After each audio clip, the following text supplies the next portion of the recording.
काय आहे चला लगेच सुरुवात करूया. आपण गॅस चालू केलाय आहे, पॅन गरम झालेला आहे. यामध्ये आपण 200 ग्रॅम तीळ टाकायचे आहे.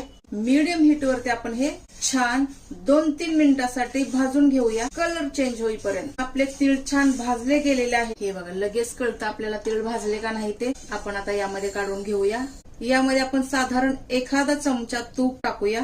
तूप थोडस गरम झालं की आपण काय करायचं आहे, हा आपला 1 वाटी गुळ टाकायचा आहे. म्हणजे 200 ग्रॅम जेवढे आपले तीळ होते तेवढाच गुळ आहे. हे साहित्य म्हणाल तर 200 ग्रॅम तीळ आहे, 100 ग्रॅम भाजलेले डाळे आहेत आणि 200 ग्रॅमच गुळ आहे. आपण हे मीडियम गॅसवरती करायचं आहे मंडळी. चासणीला आपल्या बबल्स यायला सुरुवात झालेली आहे.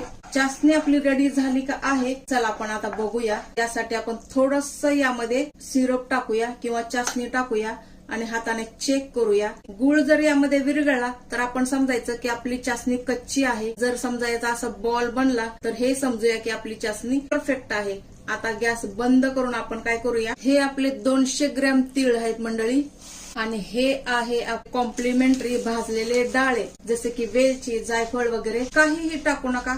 असाच हा पदार्थ खूप छान लागतो. चला पुढे काय करायचं बघूया. आता असा एक फ्लॅट पोळपाट वगैरे काहीतरी ते घेऊन याच्यावरती तूप टाकायचं आहे. तूप छान आपण असं पसरवून घ्यायचं आहे. जेवढं आपलं साहित्य असेल तेवढंच. आता हे सारण आपण यावरती काढायचं आहे मंडळी.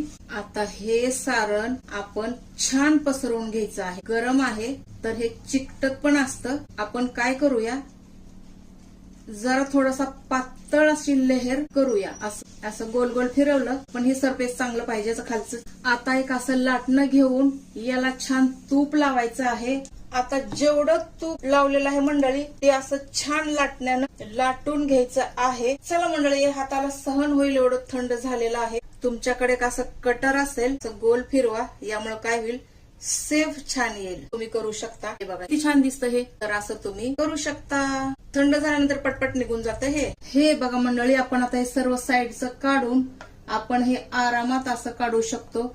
सर्व आपले असेच निघणार आहे. थोडस थंड झालं ना, समजा निघत नसेल तर थोडा चाकूचा हात लावून तुम्ही काढू शकता. असं पूर्ण थंड झालं तर निघेल. एकदम समजा असं थोडं गरम असेल नॉर्मल तर हे निघणार नाही.